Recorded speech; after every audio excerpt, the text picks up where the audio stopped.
Hey guys, potato. So today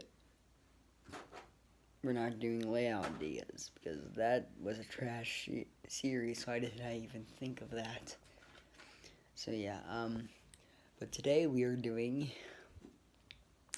the history of the LAL. So if you don't know what the LAL is, it's my railroad that I sort of create from Legos. If you know all the engines I've created. Oi, I'm making a video. Be quiet. Ignore him. He's a pest. Anyway, um, so the LAL started out as a sort of branch line from the Union Pacific that went from Denver to Loveland, and then it became its own railroad, which then extended to Lawson, Colorado. Hence to make Lawson and Loveland. So after that, it was a part of a few different railroads originally. It was going to be part of multiple railroads, but this is a different timeline. So Colorado didn't become the narrow gauge boom as it did in our timeline. So the LAL split it off in the year 1885 and began. In its first locomotive was a 440 because around this time the 440s were starting to become out of date. Well, the old ones started to become out of date, so the LAL just bought it. And if you're wondering, no, this is a standard gauge line. It might be weird, but it's a standard American line. So yeah. How about um just, well, today's video is just going to be going from 1880. It's just going to be the humble beginnings of the LAL.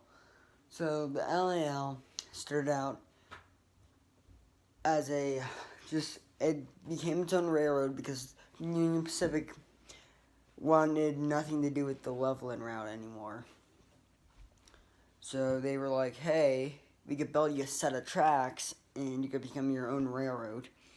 And they said yes, and they got their main line, and Union Pacific then gave them enough tracks to make a branch line if they wanted to, which they didn't do that until a year later.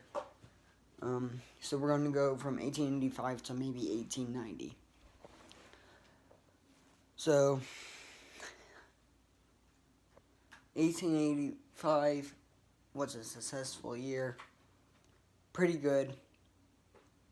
All that stuff. Well, that's when the railroad opened. So, since Lawson was still a small town back then, it was hauling stuff mainly from Lawson to Loveland. It would do a passenger service from Loveland to Lawson, but not really any of that stuff. But I need to work out the history a bit more, because remember, this is my railway I created in my head, and one of the reasons I formed the channel is because I make Lego trains and I don't have a railway name for most of these trains, so the LAL, and I made up my own history.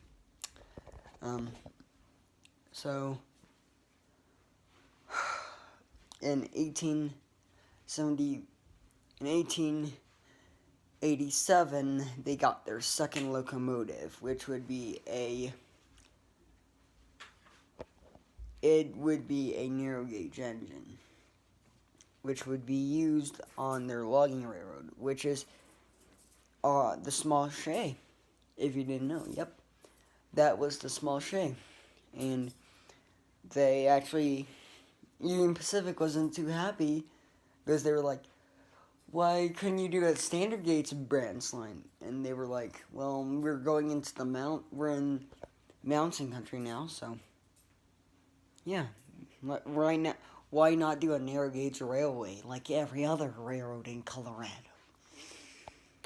Yeah, so they pulled off a narrow gauge that went from Lawson to Silverthorne,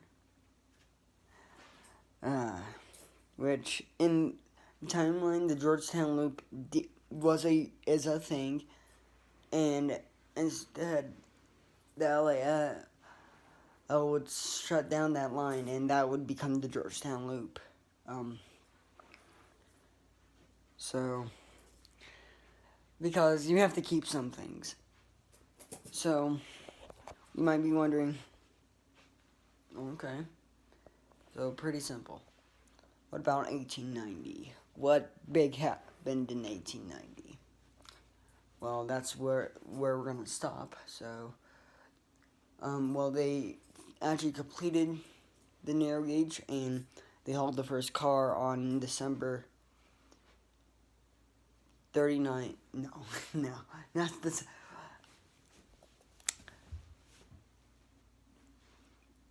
Just forget I said that. January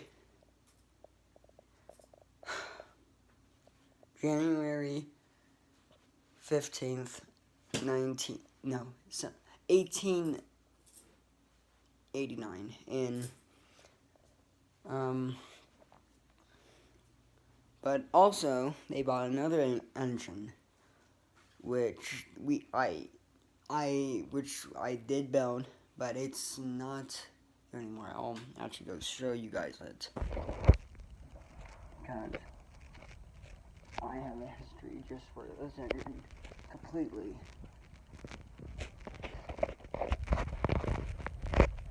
Just hold it in my hands.